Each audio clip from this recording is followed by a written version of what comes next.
Hi, ഞാൻ ഇന്ന് പറയുന്ന കഥ എന്താണെന്ന് വെച്ചാൽ സ്കൂൾ കാലഘട്ടത്തിൽ അതും എൽ പി ഇതൊക്കെ പഠിക്കുന്നതിനുള്ള ഒരു കഥയാണ്. ഞാൻ പറഞ്ഞില്ലേ, അനിയനും ഞാനും അമ്മയും അച്ഛനും ഒരു വീട്ടിലാണ് താമസം. കണോളി എന്ന് പറയും. അതിൻ്റെ താഴെ തന്നെയാണ് ഞങ്ങൾ പഠിക്കുന്ന സ്കൂൾ, മേലൂർ സ്കൂൾ. കണോളിത്താഴെ സ്കൂൾ എന്നും പറയാറുണ്ട്. അപ്പോൾ അന്ന് സ്കൂളുകളിൽ ഇന്നത്തെ പോലത്തെ ഭയങ്കര ഡിസിപ്ലിനും അത്ര വലിയ ഇതൊന്നും ഇല്ലായിരുന്നു. അപ്പം ഞങ്ങൾ സ്കൂൾ വിട്ട് കഴിഞ്ഞാൽ സ്കൂളിൽ തന്നെയായിരുന്നു. ബെഞ്ചൊക്കെ അടുപ്പിച്ച് ഓലമേഞ്ഞ ക്ലാസ്സാണ് രണ്ടും. ഒന്ന് ഓടിട്ടതാണ്, ഒന്ന് ഓലമേഞ്ഞതാണ്. രണ്ട് ചെറിയ ബിൽഡിങ്ങാണ് ഉള്ളത്.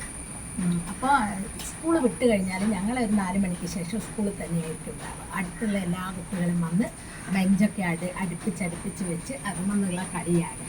പിന്നെ ഓഫീസ് റൂമിലൊക്കെ ഞങ്ങൾ പോകും, അലമാരയൊക്കെ തുറക്കും, ഞങ്ങളെ പേരൊക്കെ എടുത്ത് നോക്കും, എന്നിട്ട് അവിടെ തന്നെ മടക്കി വെക്കും. പക്ഷെ ഒന്നും നശിപ്പിക്കില്ല കേട്ടോ. അന്ന് അത് വീട്ടിലും സമ്മതിക്കില്ല, തീരെ ഒന്നും നശിപ്പിക്കില്ല. പക്ഷെ എല്ലാം എടുത്ത് നോക്കി എല്ലാം വെച്ച് അലമാരയൊക്കെ അടച്ച് അങ്ങനെയൊക്കെയാണ് ഞങ്ങൾ. അങ്ങനെ സ്കൂള് അത് അച്ഛൻ്റെ കാലഘട്ടത്തിൽ അച്ഛനും പറയുന്നത് കേട്ടിട്ടുണ്ട്. പണ്ട് ഇത്ര വലിയ ഇതൊന്നും ഇല്ലായിരുന്നു. അച്ചാച്ചൻ്റെ സ്കൂളുണ്ടല്ലേ ആയിരിക്കുള്ളൂ. അപ്പോൾ അച്ഛൻ പറയും, ഞാൻ പറഞ്ഞില്ലേ അച്ഛൻ ഒരു മോനായാലും പിന്നെ ബാക്കി അച്ഛൻ വേറെ കല്യാണം കഴിച്ച അതിലുള്ള മക്കളിൽ നിന്നൊക്കെ. അപ്പോൾ കുറച്ച് എത്ര വലിയ സ്ഥിതിയിലുള്ളവളാണെങ്കിലും ഭക്ഷണത്തിനൊക്കെ കുറച്ച് ദാരിദ്ര്യമൊക്കെ ഉണ്ടാവും. അപ്പോൾ അച്ഛൻ ചില ദിവസം ചായ ഒന്നും കിട്ടാറില്ല. അപ്പോൾ അച്ഛമ്മൻ വല്യമ്മ എന്ന് വിളിക്കും ഞാൻ. അച്ചാച്ചൻ രണ്ടാമത് കല്യാണം കഴിച്ച. അപ്പോൾ വല്യമ്മേനോട് വന്ന് പറയും, പിന്നെ അമ്മ സ്കൂളുണ്ട്, വന്നിട്ട് ചായ കൊണ്ടുപോകണമെന്ന്. അപ്പോൾ വല്യമ്മ ചായ കാച്ചി കൊടുക്കും. അന്നൊക്കെ ആര് വന്നാലും ഈ ബേക്കറി ഒരു സാധനം ഉണ്ടാവില്ല. ചെറിയ കമ്പരിയാണ്, നെല്ലുത്ത കമ്പരി അന്നേരം തന്നെ എടുത്ത് വെള്ളത്തിലിടും. അന്നേരം തന്നെ കരിമുരിങ്ങനെ അരയ്ക്കും. എന്നിട്ട് കുറേ തേങ്ങ, പച്ചമുളക്, കറിവേപ്പില, ജീരകം എല്ലാം കൂട്ടി കുഴച്ച് നല്ല വെളിച്ചെണ്ണയിൽ അങ്ങനെ ചെറിയ ചെറിയ ചൊട്ട മാതിരിയുള്ള പത്തിരി ഇങ്ങനെ ഉണ്ടാക്കുക ചെയ്യുക. അപ്പോൾ വന്നതെന്ന് പറഞ്ഞാൽ വല്യമ്മ ഓടിപ്പോയി അരിവെള്ളത്തിലിട്ട് അരച്ച് അത് പത്തിരിയൊക്കെ ചുട്ട് വലിയ പ്ലേറ്റ് നിറച്ച് പത്തിരി കിണ്ടിയിലാണ് ചായ കൊടുക്കുക. ആരെങ്കിലും വന്ന് അതിഥികളൊക്കെ സൽക്കരിക്കുന്നവർ നല്ല ഓടിൻ്റെ കിണ്ടിയിലായിരിക്കും ചായ കൊടുക്കുക. ഒരു കിണ്ടി നിറച്ച് നല്ല പാലൊക്കെ ഒഴിച്ച് അടിപൊളി ചായയൊക്കെ കാച്ചി കൊടുക്കും. അച്ഛനിത് വീട്ടിൽ നിന്ന് കുറച്ച് ദൂരമുണ്ട് സ്കൂളിലേക്ക്.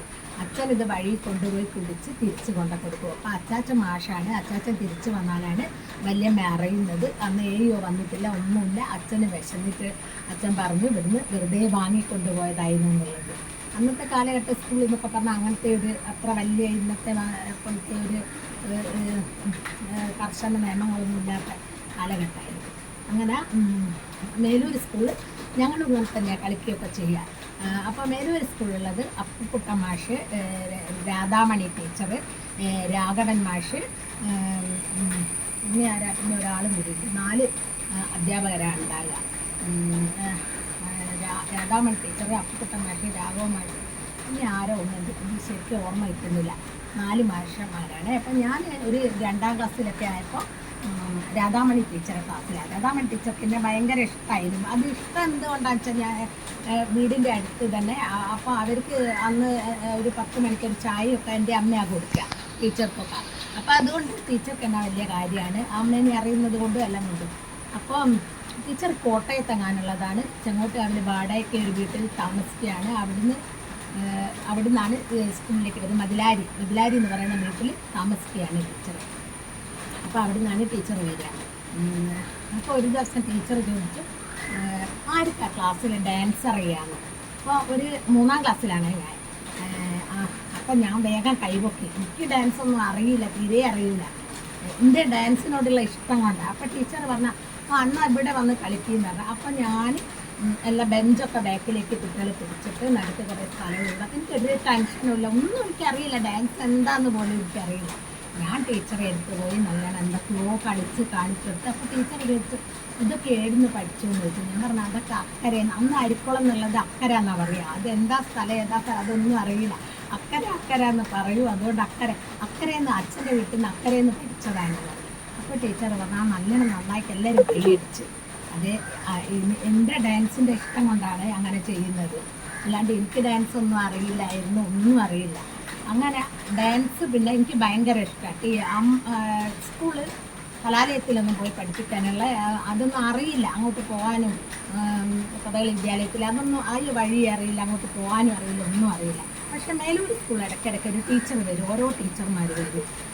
അപ്പോൾ ടീച്ചർമാർ വന്ന് കുറച്ചെടുത്ത് പോകും, പിന്നെ പകുതി വഴിയിൽ അവർ ഉപേക്ഷിച്ച് പോകും. പിന്നെ വരുന്ന ടീച്ചർ ആദ്യം സ്റ്റെപ്പ് എടുക്കും, പകുതി വഴിയിൽ ഉപേക്ഷിച്ച് പോകും. അങ്ങനെയാണ് ഞങ്ങളെ അവിടെയുള്ള പ്രദേശത്തുള്ള എല്ലാ കുട്ടികളെയും ഡാൻസ് പഠനം.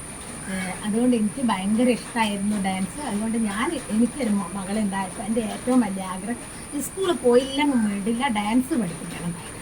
അപ്പോൾ ഒരു LKG കാലഘട്ടത്തിൽ അവൾ LKGയിലായപ്പോൾ തന്നെ ഞാനൊരു ടീച്ചറെ തപ്പിപ്പിടിച്ച് ഡാൻസിന് അയച്ചിട്ടുണ്ട്. അത് ഒരു 9ാം ക്ലാസ് വരെ ഞാൻ തുടർച്ചയായി പഠിപ്പിക്കുകയും ചെയ്തിട്ടുണ്ട്.